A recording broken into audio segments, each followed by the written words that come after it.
아멘. 오늘 말씀은요, 나병 환자가 그 병에서 나음을 받았어. 이스라엘의 진영으로 복귀할 때 하나님 앞에 드려야 할 제사의 규례에 대한 말씀입니다. 그 중에서도 힘이 넉넉하지 않은 사람, 그러니까 재정적으로 부유하지 않은 사람이 본래 하나님께서 처음 요구하신 그 규례를 드릴 만한 힘이 없을 때 하나님께서 부가적으로 말씀하신 내용입니다. 여기서 우리가 한 가지 깨닫게 되는 것은 하나님께서 요구하시는 것이 단지 그 제사의 예물이 아니다 하는 거죠. 혹은 하나님께서는 그 사람의 어떤 재정이 어느 정도 되는지 혹은 그 정성이 얼마나 되는지를 테스트하기 위해서 이런 요구를 하시는 것도 아니다 하는 거예요. 선지자의 말씀처럼 천천의 순양이나 만만의 강물 같은 기름이라도 하나님께는 의미가 없죠. 여러분, 받지 아니하고 우리가 드릴 수 있는 것이 무엇이냐 이렇게 사도가 질문하는데, 여러분, 하나님께 모든 것이 있고 원래가 다 하나님의 것이에요.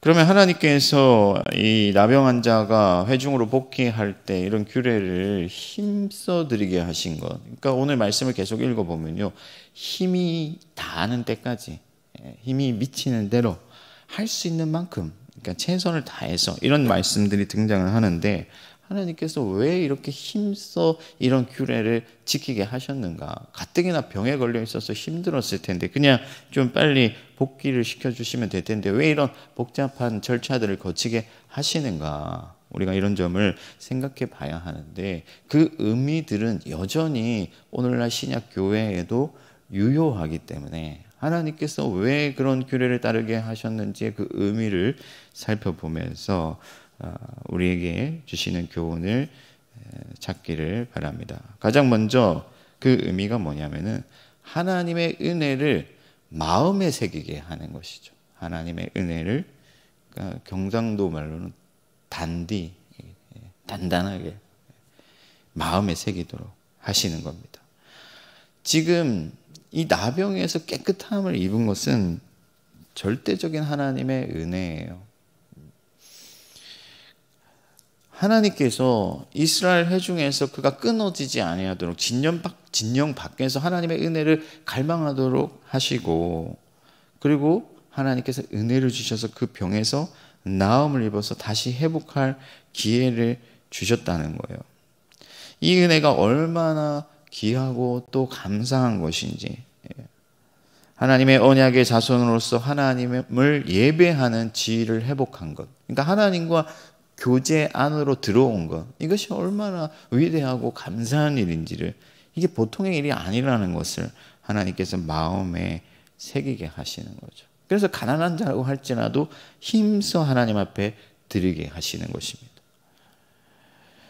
하나님께서는 적당히 하지 않기를 원하셨습니다. 그리고 속건제와 요제와 소제를 믹스한 화목제와 번제를 이렇게 복잡한 그런 예식을 치르게 하신 것은 지금 나병에서 나음을 입은 것이 얼마나 하나님 앞에서 특권이고 위대한 일인지, 그러니까 그 하나님과의 어떤 교제 속으로 하나님의 자비를 맛보며 하나님의 어떤 속죄를 경험할 수 있는 그 지위를 회복한다는 것이 얼마나 감사하고 위대한 일인지를 분명히 그가 깨닫도록 하시려는 것이죠.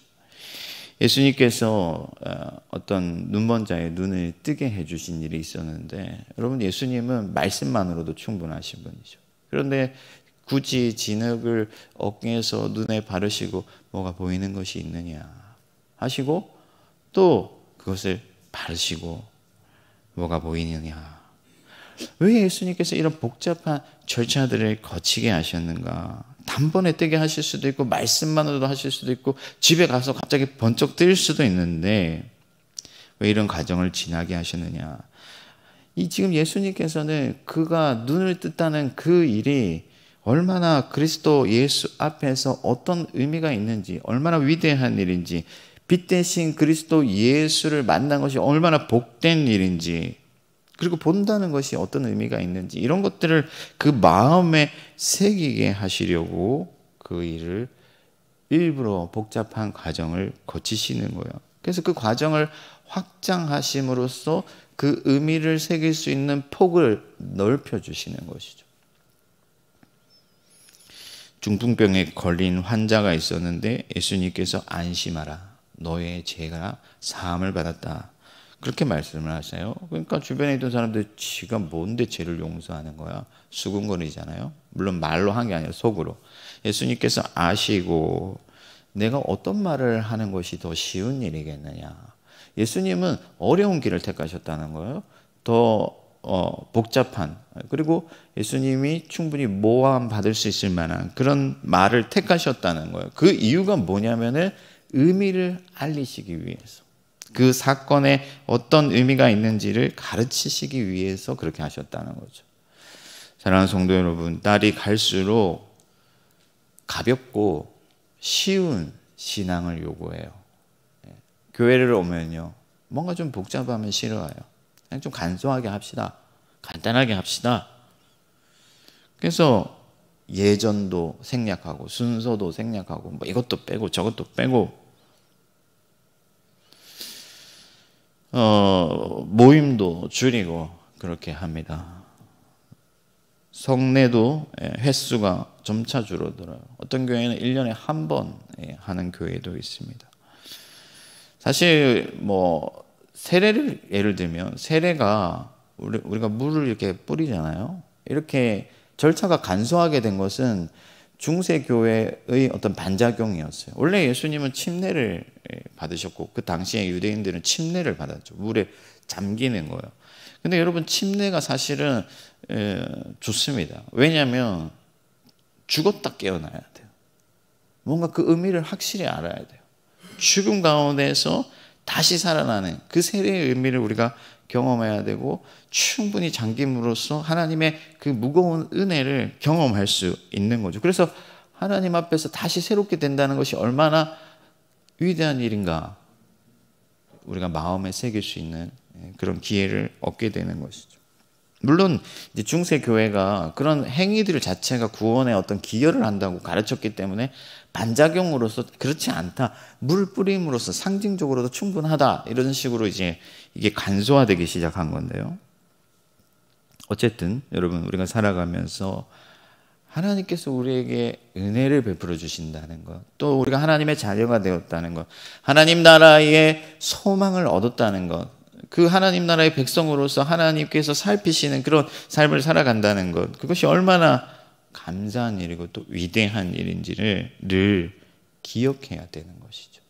그래서 하나님께서 우리가 마음의 은혜를 새길 수 있는 기회를 주실 때 그것을 뭐 복잡하다 혹은 그것이 귀찮다라는 식으로 우리가 반응해서는 안 되고, 하나님이 기회를 주실 때마다 그 은혜를 마음에 깊이 새겨서 하나님 앞에서 합당한 삶을 살고 하나님께 합당한 예배를 드리는 저와 여러분들이 되기를 바랍니다.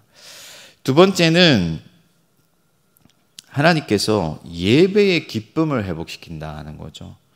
여러분, 지금 이 사람이 얼마나 하나님을 제사하는 일에 하나님께 제사 드리는 일에 참여하고 싶었겠어요. 원래 그 이스라엘 회중 가운데 있을 때는 제사를 언제든 풍성하게 드릴 수 있었겠지만 부정한 자가 되어서 제사에 참여할 수가 없고 하나님과 이제 교제할 수 없는 그런 사람이 되어버린 것이죠. 그래서 하나님은 그가 정결하게 된 날에 자신이 힘써 하나님을 섬기게 함으로써 하나님을 예배하는 기쁨을 누리게 하시는 거죠. 하나님은 예배를 받으시고 기뻐하시는 분이시지만 우리가 하나님을 예배하는 그 기쁨을 누리기를 원하시는 거죠. 하나님의 구원을 경험하고 하나님의 은혜를 맛보고 하나님의 그 용서, 그 자비, 그 긍휼하심을 충분히 경험하면서 너무나 좋으니까 그것을 기뻐하고 그것에 감격하고 그것에 감동하고, 그래서 새 힘이 생기고 위로를 얻고 소망을 얻고, 하나님은 그것을 우리가 누리기를 원하시는 거예요. 하나님이 얼마나 좋으신 분인지를 충분히 경험하게 하시고 내 안에 있는 모든 어둠을 몰아내고 우리를 밝은 빛 가운데로 나오게 하신 그 하나님의 세계에서 하나님을 온전히 기뻐하는 것. 그래서 다윗이 시를 지으면서 저게 궁궐에 첫날을 사는 것보다 장막에서 또 주님 문지기로 사는 것이 낫다. 왜 그렇습니까? 하나님을 예배하는 그 기쁨이 그 안에 있었기 때문이죠. 그래서 이 부정한 자가 되어서 하나님을 예배하는 기쁨을 빼앗긴 이 사람에게 하나님께서는 오늘 예배하는 기쁨을 회복시키신다. 예수님께서 부활하신 이후에 어부의 삶으로 돌아간 베드로를 찾아가셨죠. 베드로가 그 고기를 잡고는 있었지만 예수님 생각으로 가득 차 있었기 때문에 예수님이 보이니까 막 옷을 입고 바다에 뛰어들었어요. 그런데 여러분 생각해 보면 베드로가 여기서 예수님을 처음 만난 게 아니에요. 이미 예수님을 만났어요. 부활하신 예수님을. 근데 베드로는 어부의 삶으로 돌아갔어요. 예수님이 부활했으니까 이제 뭔가 이제는 드디어 예수 그리스도의 때가 왔고 예수님의 말씀이 진짜고 예수님이 하나님이신 것을 깨달았기 때문에 이제 자기를 온전히 드려야 되는데 어부의 삶으로 돌아갔단 말이죠. 왜 그랬을까요? 자격이 없다고 생각한 것이죠. 자격이 없다. 예수님이 처음 베드로를 찾아왔을 때 베드로가 주님, 저는 죄인입니다. 저를 떠나시옵소서. 저는 자격이 없습니다. 이렇게 고백을 했거든요. 그러니까 그때로 돌아갔다고 생각을 하는 거죠. 근데 예수님께서 놀랍게도 3번을 질문하세요. 네가 나를 사랑하느냐? 그러니까 예수님을 사랑한다고 예수님을 고백할 수 없는, 그러니까 예수님께 예배할 수 없는 그런 자격 없는 자가 되어버린 그 베드로를 예수님께서 부르셔서 네가 나를 사랑하느냐? 네, 주님. 제가 주님을 사랑하는지 주께서 아십니다. 그 마음을 하나님 앞에 고백할 수 있는, 예배할 수 있는 그런 기회를 주시고 예수님께 사랑한다고 말할 수 있는 그 기쁨을 그에게 회복시켜 주시는 것이죠. 사랑하는 성도 여러분, 하나님은 예배할 수 없는 저희들을 예배자로 부르셨습니다. 그래서 하나님을 맛보게 하시고 하나님을 예배하는 그 기쁨을 우리에게 주셨어요. 전에는 의를 알지 못하는 자들이었는데 이제는 의를 깨닫게 되고, 전에는 예수님을 사랑한다 말할 수 없는 자들이었는데 이제는 예수님께 우리가 언제든 주님, 제가 주님을 사랑합니다 라고 말할 수 있는 그런 자가 되게 하신 것이죠. 오늘 이 새벽에도 여러분 예배의 기쁨을 회복하시기를 축복합니다. 예수님이 여러분 부르셨어요. 그 예배의 기쁨을 누리도록 오늘 마음껏 주님을 나의 주로, 나의 하나님으로, 영광의 하나님으로 날마다 나를 살피시고 세밀하게 돌보시며 모든 은혜를 채우시는 그 하나님을 나의 하나님으로 고백하는 그 예배의 기쁨을 오늘 이 새벽에 회복하시기를 바랍니다.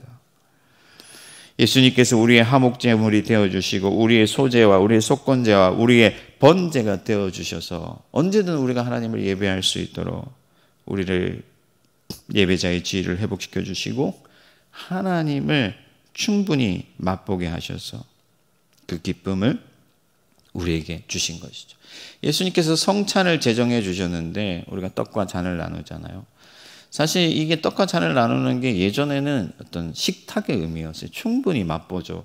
왜 그러냐면은 이게 우리가 보통 성찬을 할 때 어떤 분들은 눈물을 흘리시고 하는데 물론 그런 의미도 있어요. 주님께서 흘리신 피와 어떤 찢으신 살에 대한 그 아픔도 있지만은 사실 주님께서 이것을 제정하신 목적은 어떤 구원에 참여하게 하는 거죠. 그리스도의 구원을 맛보게 하시려는. 그래서 구원의 기쁨을 우리에게 주시려는 것이죠. 사랑하는 성도 여러분, 하나님을 예배할 수 있는 기회가 있을 때마다 그 기쁨을 충만히 누리는 저와 여러분들 되기를 축복합니다. 마지막 3번째는 회중에게 인정받게 하시려는 것이죠. 이 사람이 지금 원래는 회중 안으로 들어올 수가 없고 진영 밖에서 살아갈 수밖에 없는데 정결하게 되는 예식을 제사장 앞에서 엄격하게 행한단 말이죠. 그래서 가장 확실한 방법으로 철저하게 이 일을 행하는데 깃불과 또 손가락과 발가락 그 엄지에 피와 기름을 바르고 이런 일을 통해서 하나님은 그가 완전히 깨끗하게 되었다는 것을 모든 사람 앞에서 공증하는 거죠. 인정하시는 거예요. 이제 이 사람은 자격이 있다 하는 거죠. 받아주라 하는 거예요. 조금의 거리낌도 없이 정결하게 되어서 이스라엘의 모든 사람들에게 환영을 받을 수 있도록 하나님께서 그 과정을 엄격하게 하셔서 그가 온전히 하나님의 자녀로서 받아들여질 수 있게 하신 것입니다. 만약에 이게 전염병에 걸려있는 형제가 있어가지고 병원에 격리된 생활을 하고 있는데 이제 깨끗이 나아가지고 아버지가 그를 데리고 온 거예요. 그래서 형제들이 처음에 막 피부병이 있었으니까 이렇게 멀리 했을 거 아니에요. 그럼 근데 옷을 벗겨서 다 보여주면서 깨끗하지? 이제 같이 놀아도 돼.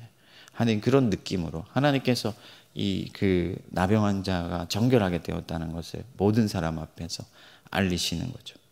사실 하나님께서 이 일을 더 고대하셨을 것입니다. 여러분, 예수님도 병을 고치신 뒤에 제사장에게 가서 보이라, 너의 몸을 보이라, 그렇게 말씀을 하세요. 여러분, 하나님이 고치신 것이고 예수님께서 고치신 건데 무슨 검증이 필요하겠어요. 그러나 예수님께서는 그가 유대 공동체 안으로 온전히 들어올 수 있도록 사회의 한 구성원으로서 존중받고 그 권리를 회복할 수 있도록 제사장에게 가서 보이라고 말씀하신 것이죠. 밖에 있는 자였으나 이제는 안에 있는 자가 되어서 모두의 기쁨이 된 것이죠. 그래서 이 절차가 끝난 뒤에 그의 가족들과 그의 친구들과 그 종족들이 형제들이 얼마나 그를 환영하고 받아줬겠습니까? 여러분, 원래 세례를 행하는 것도요, 하나님께서 공증하시는 거예요. 세례를 줄 때 내 사람이다, 이제 내 사람이다, 내 백성이다, 너희의 형제요, 너희의 자매다, 받아주라 하시는 말씀이에요. 그래서 저는 제가 가르치는 공동체에 세례받는 자가 있으면요, 충분히 축복할 수 있도록 함께 기뻐하도록 그렇게 가르치고 있습니다. 하나님께서 그것을 기대하시기 때문에. 만약 우리 중에 죄를 범한 형제가 있는데 그가 건징을 받았다고 했을 때, 그가 건징 예를 들어서 수찬, 정지 6개월 뭐든지 하여튼 받았을 때 그가 다시 교회 안으로 들어오는 그날에는 모두가 기뻐해야 돼요. 하나님께서 그를 이제 충분히 그가 죄를 깨닫게 하시고 그가 회개하고 회중으로 돌아왔을 때 그를 받아주고 그와 함께 형제된 것을 기뻐하고 그렇게 해야 되는 것이죠. 여러분, 제가 축구 얘기를 좀 해서 그렇지만 손흥민 선수가 폼이 떨어져가지고 골을 못 넣고 있다가 어떤 경기에서 10경기 만인가 골을 넣었잖아요. 그러니까 막 주변 선수들이 막 자기처럼 달려와서 막 안아주고 그렇게 하잖아요. 제가 그 장면을 보면서 저게 교회됨인데 이런 생각을 잠깐 했었거든요. 누가 잠깐 실족했었더라도 하나님 앞에 돌아올 때 그것을 함께 기뻐할 수 있고 그것을 함께 누릴 수가 있다면 그것이 진정한 교회죠. 여러분, 죄짓고 실수하는 사람이 없어서 좋은 교회가 아니에요. 온전히 회복할 수 있는 그런 공동체가 진짜 좋은 교회입니다. 여러분, 주변에서 실족했다가 돌아오거나 혹은 안 믿었다가 다시 믿게 되거나 혹은 세례를 받거나 어떤 주님 앞에 돌아오는 사람이 있다면 그 일을 함께 기뻐하시고 충분히 축복해 줄 수 있기를 바랍니다. 그 일을 하나님께서 기대하시는 것이죠. 말씀을 정리하겠습니다. 여러분, 하나님께서는요, 이 규례를 통해서 사람에게 짐을 지우시려 하는 게 아니에요.